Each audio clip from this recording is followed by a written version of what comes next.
তো বন্ধুরা আজকে আমি মিঠুকে নিয়ে ছাদের উপরে এসেছিলাম।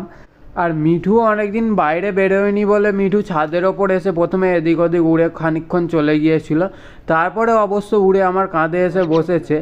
আর মিঠু খানিকক্ষণ ওড়ার ফলে মিঠু হাঁপিয়ে গেছে সম্পূর্ণভাবে। আর তাই আমি মিঠুর খানিকটা খাবার আর জল হাতে করে এনেছিলাম ছাদের উপর, সেটাই আমি মিঠুকে এখন খাইয়ে দেবো। আর মিঠু যেহেতু ছোটো থেকেই আমার কাছে আছে, তাই মিঠু এদিক ওদিক উড়ে যাওয়ার পরেও ও কিন্তু চলে আসে সবসময় আমার কাছে।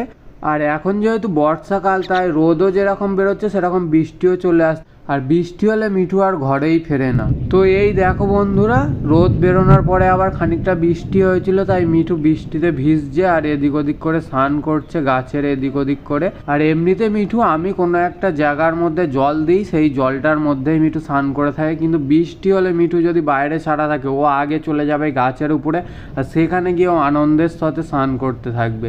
কিন্তু মিঠুর এটা একটা বাজে অভ্যাস। এই পাখিটাকে দেখলে কেউ বলবে না যে আমার পোষা পাখি, সবাই ভাববে এটা জঙ্গলের কোনো একটা পাখি, কিন্তু এটা জঙ্গলের কোনো পাখি নয়, এটা আমার মিঠুই। মিঠু স্নান করছে।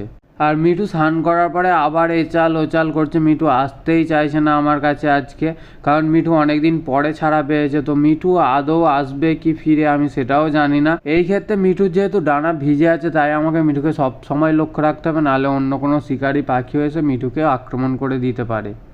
তো এই ছিল আজকের মূল ভিডিওটি ভালো লাগে থাকলে একটি লাইক করে দেবেন, আর চ্যানেলে নতুন হয়ে থাকলে চ্যানেলটিকে অবশ্যই সাবস্ক্রাইব করে দেবেন। ধন্যবাদ।